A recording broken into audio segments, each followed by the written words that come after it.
चलिए आप सभी का मैं स्वागत करता हूं। हमारी आज पहली मीटिंग हुई है। हमारे 33 कॉरपोरेटर्स जो चुनकर आए हैं, उन सभी को आज एक दूसरे से मुलाकात करने के लिए, एक दूसरे को समझने के लिए यहाँ पर बुलाया गया था। बहुत बड़ी जिम्मेदारी औरंगाबाद शहर की आवाम ने एमआईएम पार्टी के ऊपर थोपी है। हम शहरवासियों का तहे दिल से शुक्रिया अदा करते हैं कि जिस यकीन और जिस भरोसे के साथ पूरे महाराष्ट्र के अंदर सबसे ज़्यादा सीटें एमआईएम को आई है, वो औरंगाबाद शहर के अंदर आई है। तो हम अपनी औरंगाबाद की आवाम के एहसानमंद है कि उन्होंने हमारे ऊपर इतना भरोसा जताया। साथ ही साथ महाराष्ट्र के अंदर 125 सीटें हम हासिल किए हैं। कई सारे शहरों के अंदर हम दूसरे मुकाम पर है, यानी कि लीडर ऑफ अपोजिशन जो रहेगा, विपक्ष का जो रोल रहेगा, वो एमआईएम पार्टी निभाएगी। 33 कॉरपोरेटर्स में से महज 3 कॉरपोरेटर्स हमारे ऐसे हैं जो पहले की बॉडी के अंदर रह चुके हैं, यानी कि उन्हें महानगर पालिका के फंक्शनिंग का एक्सपीरियंस है। और बाकी 30 जो कॉरपोरेटर्स है वो पहली मर्तबा महानगर पालिका के अंदर जा रहे हैं। अब इतनी बड़ी तादाद जब पहली मर्तबा महानगर पालिका के अंदर जा रहे हैं, तो वहाँ का भी एक सिस्टम होता है काम करने का। वहाँ का प्रोसीजर्स क्या होते हैं, काम किस तरीके से किया जाए। लोगों के बीच में आप जा रहे हैं, तो लोगों के बीच में जाकर लोगों की आपके ताल्लुक़ से क्या उम्मीदें हैं, इस बारे में ये पूरा आज के दिन चर्चा की गई। कॉरपोरेटर्स के ज़रिए सुझाव लिया गया। पहली मर्तबा प्रभाग सिस्टम का इलेक्शन हुआ है, तो प्रभाग सिस्टम के अंदर एरियाज़ फिक्स नहीं है कि किसका एरिया कौन सा है करके, बाउंड्रीज फिक्स नहीं है। तो इस बारे में भी सुझाव लिए गए हैं कि एक टीम बोल के किस तरीके से काम किया जाना चाहिए। 1 महीने के बाद है तो हम पूरा रिव्यू करेंगे, अपने अपने इलाके कॉरपोरेटर्स को बांटे जाएंगे कि जहाँ पर हमारी नुमाइंदगी नहीं है या हमारा रिप्रेजेंटेशन वहाँ पर नहीं है, तो किसी भी इलाके को ऐसा लावारिस नहीं छोड़ा जाएगा। जहाँ पर भी हमारे नुमाइंदे नहीं है, वहाँ पर हम अपनी टीम में से लोगों को डालेंगे और वहाँ की नुमाइंदगी भी करेंगे जहाँ पर मजलिस इत्तेहादुल मुस्लिमीन या तो इलेक्शन नहीं लड़ी है या वहाँ से हमें कामयाबी नहीं मिली है करके। उसमें कुछ अच्छे सुझाव सामने आए थे। साथ ही साथ महानगर पालिका के अंदर जाने के बाद हमारे पास आज के दिन जो 33 कॉरपोरेटर्स है, उसमें से 16 कॉरपोरेटर्स जो है वो जेंट्स है, पुरुष, और 17 कॉरपोरेटर्स जो है वो लेडीज़ है। जिस जमात के बारे में कहा जाता है कि ये महिलाओं को आगे नहीं बढ़ाते हैं, जिस जमात के बारे में कहा जाता है कि ये इनकी सभाओं के अंदर महिलाएं दिखती नहीं है, तो जहाँ पर इस शहर के फैसले लिए जाएंगे वहाँ पर मेजॉरिटी जो है वो हमारी बहनों की रहने वाली है। और यकीनन इस बात की हमें खुशी है। अंदर जाने के बाद महानगर पालिका के अंदर कैसे सवाल उठाना चाहिए, कैसा डेकोरम मेंटेन करना चाहिए, कॉरपोरेशन के अंदर के प्रोटोकॉल्स क्या होते हैं, ये पूरी तरीके से उनको समझाया गया है। इसके बाद भी ये प्रोसेस जारी रहेगा। ये प्रोसेस इसलिए जारी रहेगा कि अंदर हम एक इफ़ेक्टिव अपोजिशन का रोल अदा करना चाहते हैं, एक प्रभावशाली विपक्ष का रोल हम अदा करना चाहते हैं। और हमें यकीन है कि हमारे पूरी जो बॉडीज़ है, 33 हमारे कॉरपोरेटर्स है, वो इस जिम्मेदारी को बखूबी निभाएंगे। अब यह है कि महानगर पालिका के अंदर महापौर का ड्रॉ कब होगा, उप महापौर कब बनेगा, हमारा गट नेता कौन होगा, ये सब पार्टी अपने तौर के ऊपर फैसला करेगी करके। लेकिन हमने आपके ज़रिए आज एक पैगाम तमाम राजनीतिक पार्टियों को देना चाहते हैं कि इलेक्शन ख़त्म हो चुका है।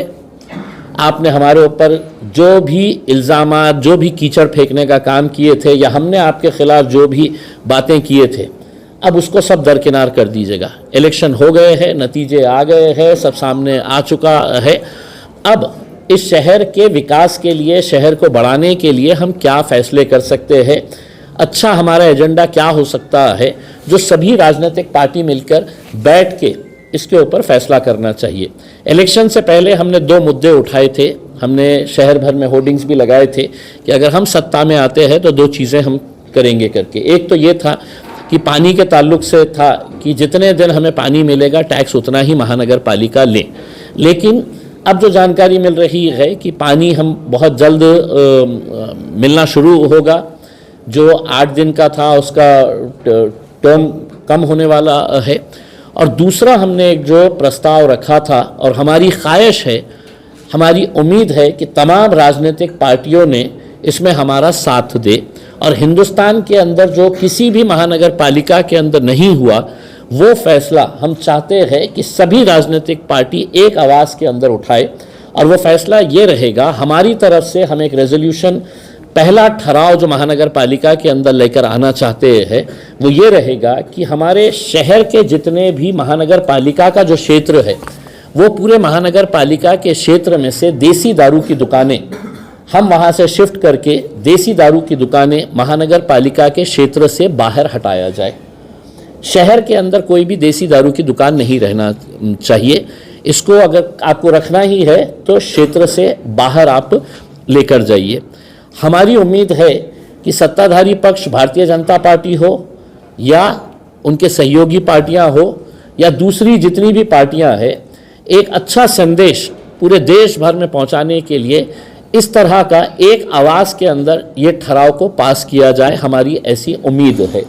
हमने जब पहली मर्तबा ये होर्डिंग लगाए थे तो हमको ये बताया गया था कि कायदे और कानून के अंदर ये बैठता नहीं है करके। हमने पूरी तरीके से समझ के ले लिए है, महानगर पालिका की जनरल बॉडी के अंदर ये पावर होता है कि शहर के अंदर हम क्या करना चाहिए क्या नहीं चाहिए, इसका इख्तियार जो है वो जनरल बॉडी, क्योंकि पूरी शहर की नुमाइंदगी जो है ये 115 कॉरपोरेटर्स जो है वो करते हैं, ये पूरे शहर को रिप्रेजेंट करते हैं इसमें।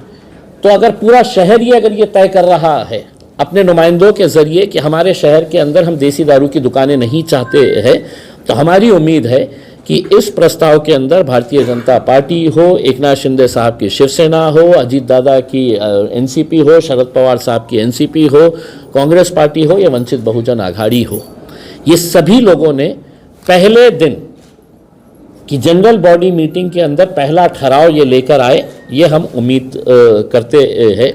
दूसरे हमारे और भी जो मुद्दे हैं कि सड़क, पानी, बिजली, ड्रेनेज, ये तो होता ही है।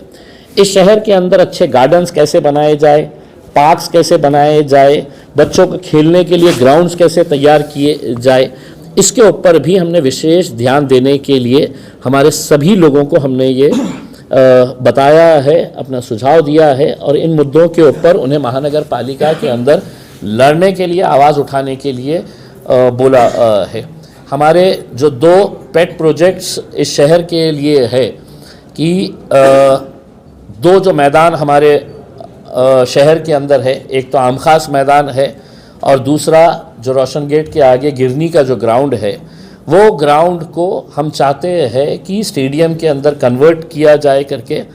इतना आसान नहीं है, लेकिन अब चूंकि बॉडी आई है और महानगर पालिका के अंदर एक अच्छे आयुक्त बैठे हुए हैं जो स्पोर्ट्स को बढ़ावा देना चाहते हैं, श्रीकांत साहब, तो हमारी उम्मीद है कि उन्होंने अपने इस टेनियर के अंदर ये एक ऐतिहासिक काम करके जाए ताकि लोग हैं तो ज़िंदगी भर उनको याद रखे कि गिरनी के मैदान के ऊपर जो ग्राउंड बना है वो श्रीकांत साहब ने यहाँ पर बना कर गए हैं। तो ये हम उम्मीद करते हैं उनके ज़रिए ये काम किया जाएगा करके। जालना रोड से चंपा चौक तक का जो मामला है वो क्यों अटका पड़ा हुआ है, ये भी है तो हमारे मेंबर्स जो है इसके अंदर आवाज़ उठाएंगे। सबसे ज़्यादा मजलिस को जिन्होंने वोट किया है वो गरीब तबका है, वो गरीब तबका जो सड़क के ऊपर आकर हमारा साथ दिया, इलेक्शन के दिन हमारा साथ दिया और उसी की वजह से हम इतनी सारी सीटें जीते हैं। और उसमें बहुत सारे जो ठेले वाले हैं, जो हॉकर्स है, जो रोड के ऊपर है तो अपना ठेला लगाते हैं, छोटा सा टोकरा लगा के है तो बेचते हैं, फल फूल जो भी बेचते हैं, महानगर पालिका का दस्ता उनके पास जाता है, कभी ट्रैफिक पुलिस वाले उनके पास जाते हैं और उनको हैरान परेशान करते हैं। ये गरीबों की आवाज़ उठाने के लिए भी ये 33 हमारे जितने भी नुमाइंदे हैं ये पूरी ताकत के साथ खड़े रहेंगे। सेंट्रल गवर्नमेंट का कानून है कि हॉकर जोन बनना चाहिए हर शहर के अंदर। आपके बेईमानियों की वजह से हमारा डेवलपमेंट प्लान इतने साल क्यों थका था, किसने इसको बर्बाद किया था, किसने है तो डेवलपमेंट प्लान के अंदर दुकानदारी खोल के है तो इस शहर को बर्बाद करने का काम किया था, वो बात चली गई है। लेकिन द स्ट्रीट वेंडर्स एक्ट ये सेंट्रल गवर्नमेंट का एक्ट है कि हर फेरी वाले को, हर टोकरे में बेचने वाले को या जो भी है तो गाड़ी लेकर ये करता है उसको एक डेडिकेटेड स्पेस देना चाहिए करके। तो हॉकर जोन हमारे शहर के अंदर नहीं बना है, तो इस वजह से या ट्रैफिक पुलिस हो या महानगर पालिका का तोड़ू दस्ता हो, ये बेचारे गरीब लोग जो है उनके लिए एटीएम बन गए हैं कि कभी भी जाओ, कभी भी उठा के फेंक डालो इनका, और कभी भी है तो इनके पास से है तो 2 पैसा ले लो, फिर वो जाके दूसरे दिन बैठ जाते हैं। तो से उम्मीद कर रहे हैं और हमारी पूरी टीम इसके ऊपर काम कर रही है, करेगी कि हॉकर जोन जल्द से जल्द बनाया जाए करके। उसमें दूसरा ये है कि हरसूल के अंदर जो एक कचरा डिपो जो है वो एक घनी आबादी के बीच में एक ठेकेदार को फ़ायदा पहुंचाने के लिए एक कचरा डिपो वहां पे बनाया गया था। हमने इलेक्शन से पहले लोगों से वादा किया था कि ये कचरा डिपो वहां से हटना चाहिए करके। अब 33 हमारे नुमाइंदे आ चुके हैं। हम महानगर पालिका से अनुरोध करेंगे, रिक्वेस्ट करेंगे कि ये कचरा डिपो यहाँ से हटाया जाए हरसूल से, और आपको जहाँ लेके जाने का है आप लेकर जाए करके। और अगर इसके बावजूद भी अगर महानगर पालिका ये फैसला नहीं करती है तो आवाम की, जनता के हित के अंदर हम ये कचरा डिपो अपने तौर के ऊपर हटा देंगे और उसकी पूरी जिम्मेदारी जो है वो महानगर पालिका के उन अधिकारियों के ऊपर जाएंगे जो कचरा डिपो शहर के बीचों बीच घनी आबादी के अंदर लगाए हुए हैं। तो ऐसे कुछ मुद्दे हैं, हेल्थ के कुछ इश्यूज़, सुझाव आए हैं हमारे मेंबर्स की तरफ से। स्कूल्स का दर्जा कैसा बढ़ाया जाएगा इसके ऊपर हमने चर्चा किए है कि महानगर पालिका के स्कूल्स को, जो CBSE स्कूल्स जो बंद हो रहे हैं या और उसका दर्जा कैसा बढ़ाना चाहिए, इसके ऊपर भी चर्चा की गई है। तो ये सब मुद्दों के ऊपर बातचीत की गई है और अभी इनके और ट्रेनिंग सेशंस होंगे ताकि एक प्रभावशाली विरोधी पक्ष का ये रोल अदा करे। अभी इतने सारे हमारे महाराष्ट्र के अंदर जो कामयाबी हासिल हुई है और आप लोगों ने जिस तरीके से मजलिस का साथ दिया और पब्लिसाइज़ किया है कि पूरे महाराष्ट्र में नहीं या पूरे हिंदुस्तान के अंदर मजलिस की दखल ली जा रही है कि 125 कॉरपोरेटर्स चुनकर आए हैं। हम अपना शुक्रिया अदा करने के लिए बहुत जल्द गाड़ियों का काफ़िला लेकर हैदराबाद जाएंगे। बैरिस्टर असदुद्दीन अवैसी साहब, अकबरुद्दीन अवैसी साहब का शुक्रिया अदा करने के लिए। तो हमारे 125 कॉरपोरेटर्स, महानगर पालिकाओं के 83 काउंसिलर्स जो नगर परिषद के अंदर आए हैं, ये सभी लोग अपनी अपनी गाड़ियों के अंदर मजलिस का झंडा लहराते हुए हम हैदराबाद के दारुसलाम के अंदर जाएंगे कि उनकी मेहनतों की वजह से आज मजलिस ये दिन देख रही है, दोनों भाइयों की मेहनतों की वजह से कि आज हम इतनी बड़ी ताकत बनकर उभरे है करके। तो इसका डेट बहुत जल्द हम ऐलान करेंगे और इंशाअल्लाह जहाँ जहाँ पर भी मुमकिन होगा बैरिस्टर असदुद्दीन अवैसी साहब खुद आकर इजहार तशक्कुर अपनी आवाम का शुक्रिया अदा करने के लिए भी वो जलसे ऑर्गेनाइज करेंगे। तो यही कुछ बातें थी आप लोगों से शेयर करने की।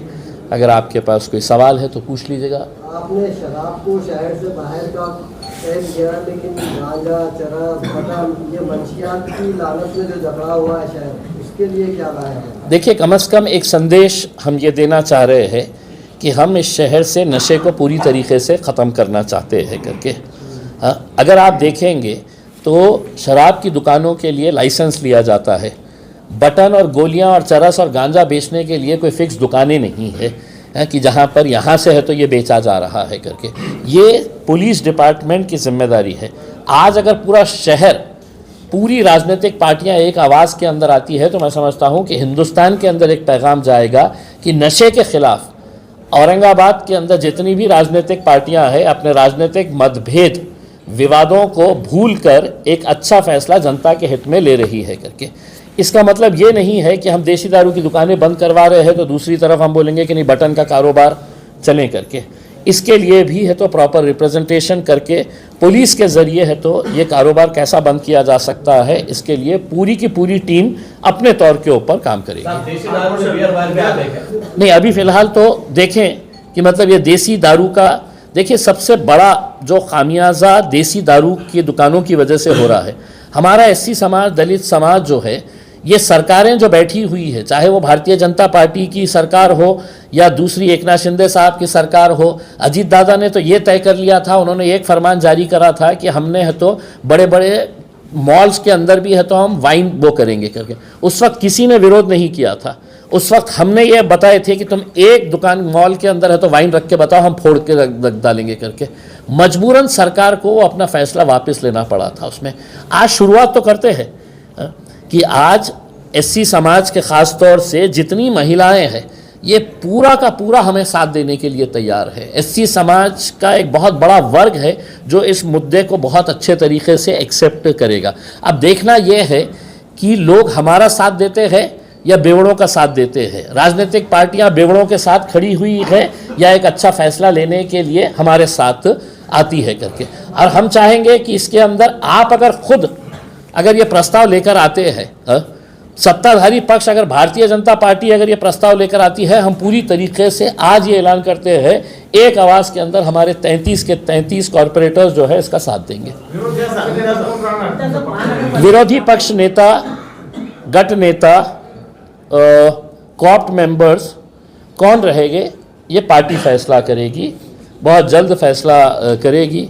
अभी उनका खुद का तय नहीं हुआ है कि अभी महापौर उनका कौन सा ड्रॉ में आने वाला है करके।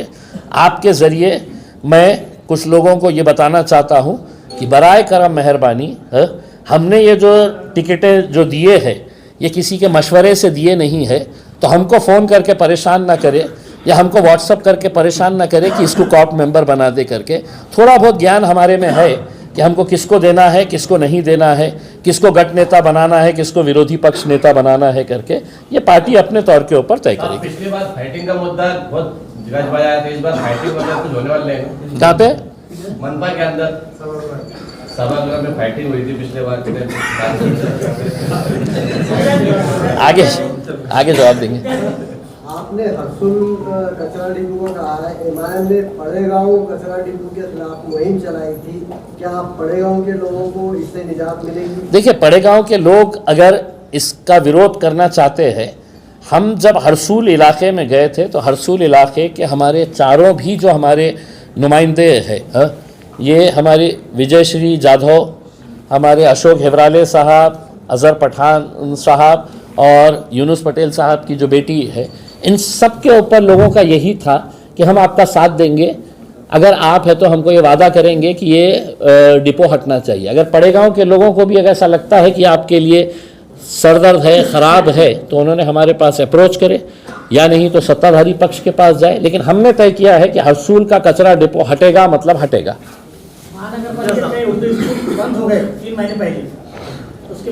देखिए, हमने स्कूल्स के बारे में भी हमने फैसले लिए हैं कि जो स्कूल्स बंद हो गए हैं, कुछ हमें जानकारी मिली है कि 16 ऐसे स्कूल्स जो थे सीबीएसई के स्कूल्स के ताल्लुक से भी है तो फैसला लिया जा रहा है कि ये आखिर क्यों बंद किए जा रहे हैं, इसकी वजह क्या है।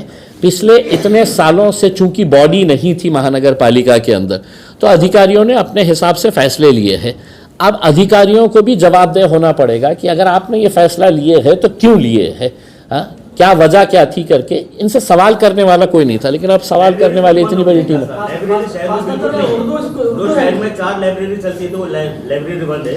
दूसरा और का सवाल है कि जो आजकल बर्थ सर्टिफिकेट और डेथ सर्टिफिकेट तो बहुत खामियां हैं, बहुत दे रहे हैं अधिकारी लोग, बिल्कुल नहीं। देखिए, ये भी मीटिंग के अंदर ये मुद्दा हमारा सामने आया था कि बर्थ सर्टिफिकेट के ताल्लुक से जो दिक्कतें आ रही है लोगों के बीच में, इसको ये बॉडी रहे ना रहे, बॉडी तो आज के दिन आ गई है, लेकिन ये आम लोगों से जुड़ा हुआ मुद्दा है। सिर्फ एक तोतले आदमी के बोलने के ऊपर अगर हुकूमत है तो इतना अगर ये कर रही है उसमें, तो फिर वो तोतले साहब को भी है तो हमारे को है तो सीधा करना आता है अच्छी तरीके से उसमें। आप है तो ठीक है, आपको अगर कोई लग रहा है कि साहब ये गलत हो रहा है तो आप उसके खिलाफ कार्रवाई करिए, लेकिन आम लोगों को अगर इस तरीके से आप ये करेंगे कि साहब एक चोर पकड़ा गया तो बाकी के पूरे चोर है करके अगर आप उसको इस नज़रिए से देखेंगे, तो मेरे हिसाब से वो भी गलत बात है। हम बर्थ सर्टिफिकेट के ताल्लुक से अपना रिप्रेजेंटेशन जिस अधिकारी के पास करना है हम बराबर करेंगे उसको। अतिक्रमण को लेकर और जो लोग बेघर हुए, जिनके कारोबार टूट गए, कहीं भी अगर छोटा मोटा हादसा होता है तो वहाँ अतिक्रमण किया जा रहा है, तो उसको कैसे? देखिए, जब ये अतिक्रमण हुआ था उस वक्त भी हमने ये मांग किए थे कि भाई जहाँ पर इलीगल है, अगर आप वो तोड़ के 8 दिन 10 दिन 15 दिन 20 दिन के अंदर अगर वहाँ पे आप रास्ता चौड़ा करना चाह रहे हैं तो आप तोड़िएगा। लेकिन उस वक्त उनको सिर्फ भारतीय जनता पार्टी और एकनाथ शिंदे साहब के जो पालक मंत्री है उन्होंने कहा था की ये गणपतीचा उत्सव समाप्त होऊ द्या, हां आम्ही हे पण पाळणार ते पण पाळणार करके। आता तुम्ही पाळलं सगळं, आता पाळूनही तुम्हाला काय साध्य झालं? तुमने गिरा तो दिए, लोगों को बेघर कर डाले, लेकिन कहाँ है देवेंद्र फडणवीस साहब? आके यहाँ पे एक भाषण के अंदर नहीं बोले हैं कि भैया मैं है तो 1000 करोड़ रुपए का 500 करोड़ रुपए का पैकेज दे रहा हूँ जो घर हमारे लोगों के बोलने के ऊपर गिराए गए हैं, चाहे फिर वो अतुल सावे के बोलने पे हो, केनेकर के बोलने पे हो, कराड़ के बोलने के ऊपर हो, इनके बोलने के ऊपर जो गिराए गए हैं। तो अब आपने हासिल क्या किए हैं? सिवाय आपने 20-20 25-25 JCBs लेके जाके रील्स बना के है तो हम ये तोड़े वो तोड़े है करके, आपने रोड क्यों नहीं बनाए है करके? आप सत्ता में आए हैं, हम उम्मीद करते हैं कि वो जल्द से जल्द ऐलान करेंगे कि जनता ने है तो आपको 58-57 जितने सीटें जिता कर लाई है, उस शहर को कम से कम है तो आप एक विशेष पैकेज देकर वहाँ पर जो भी ये रास्ते के बीच में अर्थ आ रहे थे वो उसको है तो आप जल्द से जल्द रोड का काम शुरू करें। महानगरपालिका क्षेत्रामध्ये चिकलठाणा असो, हर्सूल असो, हे जे गाव होते पूर्वी, त्या ठिकाणी जुने गावठाण होते, त्यांचे घर होते, त्याला अतिक्रमण म्हणून त्याला पाडण्यात आलं। सरसगट मोहीम ही अतिक्रमण म्हणून चालवण्यात आली। त्यांना रेडी रेकनर प्रमाणे पैसे मिळायला पाहिजे होते, त्यांना TDR देऊ असं आश्वासन करण्यात आलं। कोट्यावधीची जमीन गेली, बांधकाम गेलं, त्याच्यासाठी तुम्ही काय करणार आहात? हे प्रश्न आम्हाला विचारण्याच्या ऐवजी ज्या लोकांनी 57 कॉर्पोरेटर्स भारतीय जनता पार्टीला निवडून दिलेले आहे, सत्ता त्यांची महाराष्ट्रामध्ये, सत्ता त्यांची केंद्रामध्ये, आता सत्ता त्यांची महानगरपालिकेमध्ये असणे, ज्या लोकांनी त्यांना निवडून दिलेले आहे त्या लोकांनी त्यांची गच्ची धरायची गचंडी आणि विचार करायला, त्यांना विचारा की तुम्ही काय केलं, आमचे घर तुम्ही पाडलं होतं तरी सुद्धा आम्ही तुम्हाला इतकं भरभरून मतदान दिलेले आहे करके। आम्ही जर विरोधी पक्षाची जे भूमिकेत आहे ते विरोधी पक्षाची भूमिका आम्ही निभावणार, पण TDR देण्याचा अधिकार कोणाचा आहे? सरकारचा आहे। कंपेन्सेशन देण्याचा अधिकार कोणाचा आहे? सरकारचा आहे। आता यांनी या बाबतीत काय निर्णय घेणार आहे हे आम्हालाही बघायचं आहे। आम्ही तर वारंवार त्यांना हे आठवण करून देणारच आहे विरोधी पक्षनेते। 2 नंबर के धंधे वालों का क्या है? एक मिनट घरकुल के फॉर्म भर के लिए जा रहे हैं। अभी लकी ड्रॉ का फॉर्म भी उन्होंने भर के लिए, घरकुल भरने का पता नहीं है, सिर्फ फॉर्म भर के लिए जा रहे हैं। देखिए, आपको ये चीज़ तो पता होगा कि प्रधानमंत्री घरकुल योजना इस शहर से पूरी तरीके से ख़त्म हो गई थी। इसके बावजूद कि यहाँ पर है तो केंद्रीय मंत्री कराड़ साहब थे और उनके प्रधानमंत्री के नाम के ऊपर ये स्कीम थी, प्रधानमंत्री घरकुल योजना। लेकिन जब ये शहर के अंदर पूरी तरीके से ख़त्म हो गई थी, 62,000 लोगों ने फॉर्म भर के 2017 में इंतज़ार कर रहे थे कि हमारा घर कब बनने वाला है करके, तब मैंने लोकसभा के अंदर ये मुद्दा उठाया था। उसके बाद 22 IAS अधिकारियों को हमने दिल्ली में समन किया था और सबको लाइन में खड़े करवाए थे पार्लियामेंट की कमेटी के सामने। तब जाकर है तो ये घरकुल की योजना दोबारा शुरू हुई है करके। अब उसका कितना काम हुआ है, घर अलॉट कब होने वाला है, या सिर्फ 2017 से अब हम 2026 तक आ गए हैं, एक भी घर किसी को अलॉट नहीं हुआ है। लेकिन इसके बावजूद भी आप नरेंद्र मोदी साहब की तस्वीरों के साथ होर्डिंग्स देख रहे होंगे कि हमने इतने कोटी इतने लाख घर जो है वो हमने देखिए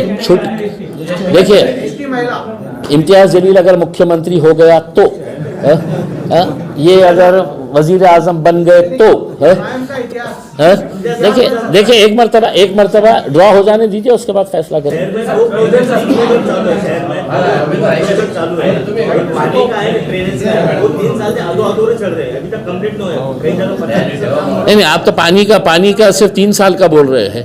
पानी का कब से, अभी तो टेंडर निकल गई है। हाँ, पानी का कब से है?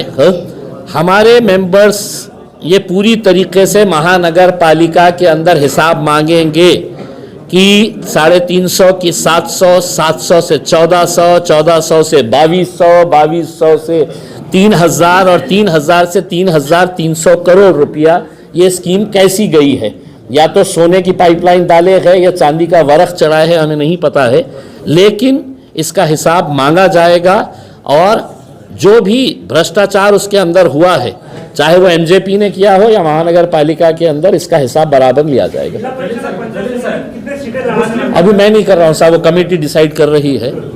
मुस्लिम मतं जे आहेत ते याबद्दल पर्याय होते काँग्रेस, राष्ट्रवादी काँग्रेस, मात्र आता ज्या पद्धतीने आपले कॉर्पोरेशन निवडून आले, तुम्हाला असं वाटतं का आता या मुस्लिम मतदारांना एमआयएम हा पर्याय झालाय आणि ते एमआयएमच निवडतात? माझ्यासाठी याच्यापेक्षा हे महत्त्वाचं आहे की हे आमचे मनोज राहुलची मिसेस आहे SC समाजातली, विजयश्री जाधव ST समाजातली आहे, अजून आमचे अशोक हिवराले साहेब SC समाजातले, OBC समाजातले सगळे लोकांनी, आज आम्हाला हे महत्त्वाचं नाही आहे की मुस्लिम वोट कुठे गेलेला आहे, आम्हाला हे महत्त्वाचं आहे की नॉन मुस्लिम लोक आता MIM कडे येत आहे। नॉन मुस्लिम लोकांनाही हे पटत आहे की MIM पक्ष जे आहे ना, जातीवादी पक्ष ज्यांनी बोललं होतं आजपर्यंत कि MIM पक्ष बड़ा जातिवादी पक्ष है, मुसलमानों का पक्ष है करके, ये मैं आपको बताता हूँ, ये विजयश्री जाधव हरसूल प्रभाग से जीत कर आई है। जिस दिन फॉर्म भरने का आखिरी दिन था, उस दिन है तो इनके पास लेकर गए थे कि आपको लड़ना है करके। इनसे खुद आप पूछ लीजिएगा कि इनको कितना पैसा खर्च हुआ है करके। 2500 रुपये जो चालान भरना होता है, वो चालान भी हमारी पार्टी के जो जिम्मेदार थे वो लोगों ने ये किए है करके। वरना एक जो सोच थी कि इलेक्शन लड़ने के लिए करोड़ों रुपया खर्च करना पड़ता है, और भारतीय जनता पार्टी एकनाथ शिंदे ने करे भी वैसा। इन्हीं के प्रभाग के अंदर एक उम्मीदवार था जिसने 10-10 हज़ार रुपया आखिर में एक वोट के लिए लगाया, 10,000 रुपये। और इनका पैसा कितना खर्च हुआ है अगर आप पूछेंगे इनसे तो आपको खुद ताज्जुब होगा। कल पूरे मीडिया वालों ने इनको कुरेद के पूछ लिया कि 5 लाख झाले का, 10 लाख झाले का, 2 लाख झाले का करके, और इनका एक ही स्टैंड था कि मेरा 1 रुपया नहीं खर्च हुआ। तमाम मतलब सबसे ज़्यादा लीड से आप ही आए हैं ना, सबसे ज़्यादा लीड से उस प्रभाग के अंदर ये आए हैं। उसकी वजह यह है कि उनके इलाके के अंदर इवन जो नॉन मुस्लिम हिंदू लोग थे, वो हिंदू लोग खुद है तो इस बात को अप्रिशिएट कर रहे थे कि हमारे प्रभाग से एक सामान्य घर से आने वाली एक महिला को MIM ने टिकट दिया है, तो हमने भी उसका साथ देना है करके। तो इस वजह से सबसे ज़्यादा लीड उनको मिली हुई है। तो मुस्लिम वोट कहाँ जा रहा है, कहाँ गया है? माझा प्रश्न आहे की मुस्लिम मतदारांना आता एक चांगला पर्याय उपलब्ध झालाय। 10 वर्षापूर्वी चांगला पर्याय मिळाला होता तर इम्प्लिमेंट तसा दिसत नव्हता, पण या निवडणुकीत जैसा उनका कहना है काँग्रेस कुठेही दिसली नाही। नाही काय आहे की आमच्यासाठी हे दुर्दैव आहे की एक काँग्रेसची सीट निवडून आली आणि ते आपल्या ताकदीवर निवडून नाही आली। आमच्यामध्ये एक जे बेमान होते, आमच्यामध्ये जे गद्दारी केलं होतं, ज्यांना आम्ही तिकीट दिलं होतं, रात्री 2 वाजता ते आमच्या घराच्या समोर उभे होते तिकीट मागायला, त्यांनी कोणत्या आधारावर ते तिकीट परत केलं, कशाला परत केलं? आमच्या एक सीटसाठी 50-50 लोक तिकीट मागत होते आणि ह्या महाशय ते कोणत्या कारणाने, काय कारण काय होतं? लेनदेन झाली होती, घाबरले होते, काय कारण होतं? तुम्ही खऱ्या अर्थाने आम्ही तुम्हाला तिकीट दिली होती, तुमची जबाबदारी होती की आमच्याकडे यायचं की साहेब मला निवडणूक नाही लढायची आहे, कोणी दुसऱ्याला तुम्ही सपोर्ट करा करके। पण जेव्हा अशा प्रकार घडला म्हणून ते काँग्रेसची एक सीट निवडून आली। NCP जे शरद पवारची सीट निवडून आलेली आहे, त्यामध्ये आमचा कॅन्डिडेट उभा असला असता तर शरद पवार साहेबांची NCPला ही 0 मिळाले असते। पूर्ण ताकदीने आमचे सगळे लोक ते नवीन मनमोहन सिंग ओबेरॉयला सपोर्ट केले, प्रचार केलं, म्हणून ते जिंकलं. आणि ते मान्यही करतात की MIM मुळे आमचा विजय झालेला आहे.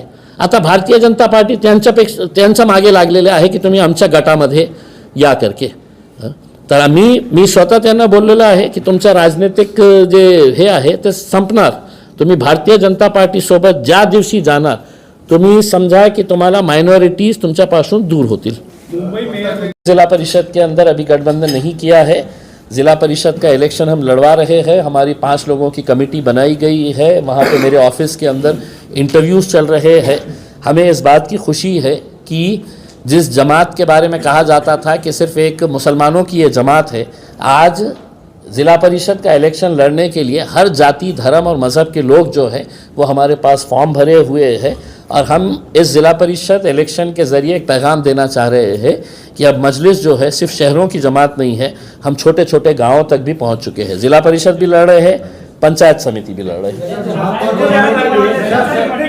हाँ, जारंगी पाटिल कह रहे हैं कि मराठा, मुस्लिम और दलित जमात अगर एक साथ हो जाए तो इसका बहुत बड़ा इम्पैक्ट होगा महाराष्ट्र. देखिए, इससे पहले भी जरांगे पाटिल साहब ने ये बात कही थी और यकीनन पॉलिटिकली अगर एक फोर्स तैयार होती है तो हम भी इस बात का स्वागत करेंगे.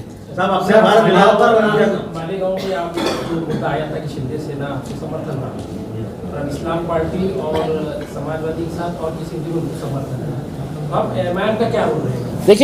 देखिए हमारे पास भी एकनाथ शिंदे की शिवसेना के तरफ से प्रस्ताव आया था कि मालेगांव के अंदर हमारे 21 उम्मीदवार चुन के आए हैं, हम साथ में मिलके बनाएंगे. लेकिन पार्टी के अध्यक्ष बैरिस्टर असदुद्दीन अवैसी साहब हो या महाराष्ट्र के अध्यक्ष, हमने शुरुआत से ही हमने ये फैसला लिया था कि ना हम भारतीय जनता पार्टी के साथ जाएंगे, ना गुस्ताख रसूल एकनाथ शिंदे साहब के साथ जाएंगे करके. ये स्टैंड हमारा पहले से भी क्लियर था. तो इसलिए हम सिर्फ सत्ता की कुर्सी पे बैठना है तो हम अपने उसूलों के साथ समझौता नहीं करने वाले हैं, किसी हालत में नहीं जाने वाले हैं. हमको ये देखना है जिस पार्टी का नाम इस्लाम है, वो इस्लाम जिसको हमारे पैगंबर मोहम्मद मुस्तफ़ा सल्लल्लाहु अलैहि वसल्लम वो है तो गुस्ताख रसूल के साथ जाते हैं क्या, हमको ये देखने का है. हमको सियासत के अंदर कुर्सियां नहीं है. हम विरोधी पक्ष के अंदर बैठेंगे और इतनी मजबूती के साथ बैठेंगे कि सत्ताधारी पक्ष से ज़्यादा हम मजबूती से काम करें. बात नहीं कर रहे हैं. हम अपने शहर के अंदर इनसे ये सवाल करना चाहेंगे कि आप एक फिक्स टाइम बताइएगा कि ये घरों को कब तक गरीबों के पास दिया जाएगा. शहर में राशन कारोबारी 2 नंबर के धंधे वाले आज भी गुजरात को राशन और चावल भेज रहे हैं, इस पे आपकी क्या प्रतिक्रिया? आपको पता था ना ये पहले से? सारा मीडिया जो है वो इम्तियाज जलील का क्यों इंतजार कर रहा था ये बोलने के लिए कि राशन का 2 नंबर का धंधा इस शहर के अंदर होता है करके. मैं तो पत्रकार नहीं हूँ, लेकिन बताइएगा साहब, किस पत्रकार ने ये आवाज़ उठाया था कि गोर गरीब लोगों का राशन जो है वो कैसा 2 नंबर के ज़रिए है तो गुजरात को भेजा जा रहा है. वालूज के अंदर एक फैक्ट्री है, वहाँ पे है तो ये राशन है तो बेचा जा रहा है खिचड़ी का करके. उसमें जब पूरे पत्रकारों को पता था तो फिर खामोश क्यों थे? जिल्हा परिषद चुनाव सांगितलं आता की महिन्याभरानंतर तुम्ही या नगरसेवकांचं मूल्यमापन करणार आहे. त्या काय तुम्ही यांना क्रायटेरिया ठरवलंय, कशा पद्धतीने? नहीं, मूल्यमापन अभी उतरे नहीं मैदान में और आप बोल रहे हैं इनका मूल्यमापन करे करके. नहीं, इनका ट्रेनिंग कैंप बोला मैंने ट्रेनिंग कैंप बोला. देखिए, मैं भी जब पार्लियामेंट के अंदर गया तो मुझे भी ये तो बहुत कुछ समझना था कि भाई पार्लियामेंट की फंक्शनिंग कैसी होती है, सवाल अगर डालना है तो कैसा डालना है करके, ओरल कौन कौन से सब्जेक्ट के अंदर है तो हम हाथ ऊपर उठा के है तो अपने मुद्दे रेस कर सकते हैं करके. अब 33 में से सिर्फ 3 लोग हैं जो कॉरपोरेशन की जनरल बॉडी मीटिंग के अंदर बैठे हुए थे. स्टैंडिंग कमेटी से लोगों की उम्मीदें क्या रहती है, दूसरी जो कमिटीज़ होती है वो कमेटी के अंदर इनके रिस्पॉन्सिबिलिटीज़ क्या रहेंगे. तो जब तक ट्रेनिंग नहीं दी जाएगी तो मेरे हिसाब से एक मरतबा इनका ट्रेनिंग होने दीजिए, साल भर के बाद मूल्यमापन करेंगे. और मेरे से पहले तो आप ही लोग करने के लिए बैठे हैं ना मूल्यमापन, कि 33 जिंकून आले होते काय पटले. जिला परिषद चुनाव में उसके अंदर उद्धव ठाकरे गठ का बोलना है कि अगर हमारे सहयोगी गठबंधन से हम लोग 108 सीटें होते हैं हमारे पास, उसके मेयर बनने के लिए 114 चाहिए, तो उस वक्त आपके पास अगर आते हैं तो आपका क्या रहेगा? भाजपा को दूर रखने के लिए जहां पर भी अगर कोई गठबंधन ऐसा बनता है कि जहां पर हम उनकी मदद अंदर जाके करें या वो कहे कि हम बाहर से आप समर्थन दें, तो हम पूरी तरीके से तैयार है ऐसे किसी भी गठबंधन का साथ देने के लिए जो भारतीय जनता पार्टी को सत्ते से दूर रखता है। और यही सवाल के जवाब में आज हमारे पास 3 अलग अलग महानगर पालिकाओं के तरफ से प्रस्ताव आया है और हमने उनको साफ कह दिया है कि हम पूरी तरीके से आपका साथ देंगे अगर आप तमाम पार्टियों को साथ में लेकर आते हैं। शर्त हमारी ये रहेगी कि ये दोनों पार्टियां उसमें नहीं रहना चाहिए, भाजपा नहीं रहना चाहिए और एकनाथ शिंदे साहब की शिवसेना नहीं रहनी चाहिए करके, तो हम दे देंगे। मैं अगर नाम ले लूँगा तो ये पूरे के पूरे हेलीकॉप्टर से वहाँ पे पहुँच जाएंगे उसके अंदर, तो इतना कच्चा खिलाड़ी भी नहीं हूँ मैं। संजय राउत का कहना है कि जिस दिन भाजपा या किसी गद्दार का मेयर होगा उस दिन मुंबई शोक में डूब जाएगी। अब ठीक है साहब, मैं उन्होंने क्या बोले हैं तो उसके लिए मैं क्या बोलूँगा उसके अंदर। चलिए, थैंक यू वेरी मच, बहुत बहुत शुक्रिया। पुढील 5 वर्षात विरोधकांना इलेक्शन आल्यावर जे आहे तर तुमचं मुद्रा घेऊन जाहीर क्षेत्र। देखिए, मेरे हिसाब से एक नौजवान बच्ची है जिसका इलेक्शन पूरा हिंदुस्तान देख रहा था कि मजलिस वहाँ पर शहर नाम की जो बच्ची है, बहुत हाईली क्वालिफाइड लड़की है। मैं खुद उनके प्रचार के लिए गया था। बहुत अच्छे तरीके से वो बोलती है, बहुत यंग बच्ची है। उसको किस तरीके से एनसीपी ने आखिरी दम तक उनको है तो धोखे में रखा और अचानक उनके साथ गद्दारी करते हुए उनका टिकट नकारा। हमने उसी वक्त अपना टिकट उनको दिया। पूरा का पूरा पैनल वहाँ पर हमारा वो बच्ची के साथ जीत कर आया है और हम उस बच्ची के अंदर मुंबई का एक उभरता हुआ चेहरा मजलिस का हम देख रहे हैं।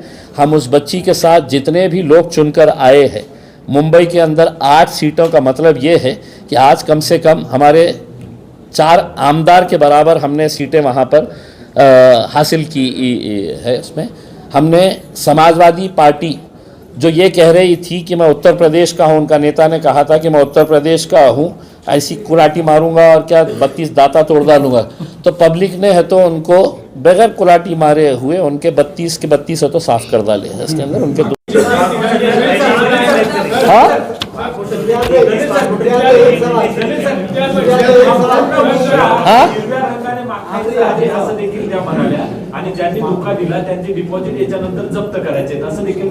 देखिए, हम खुद अब इस बात को मान रहे हैं कि हमारा महाराष्ट्र के अंदर पूरा फोकस जो है वो मुंबई रहेगा, हमारा फोकस मुंब्रा रहेगा, हमारा फोकस भिवंडी रहेगा, क्योंकि जनता ने अब ये मान लिया है कि ना हमको कांग्रेस चलती ना एनसीपी चलती, दोनों एनसीपी को नकार दिए हैं, साथ ही साथ समाजवादी पार्टी को तो बिल्कुल धूल चटा दिए है।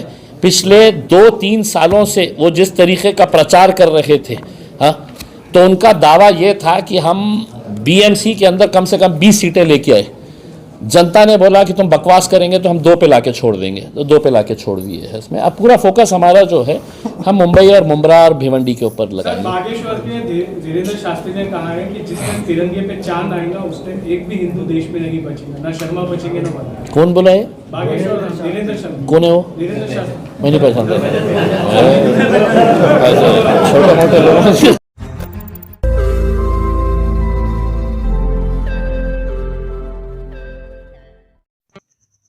रोज नई खबरों को देखने के लिए हमारे औरंगाबाद समाचार चैनल को सब्सक्राइब कीजिए और नोटिफिकेशन पाने के लिए हमारे बेल आइकन को दबाइए ताकि हर खबर की नोटिफिकेशन आपको मिलती रहे।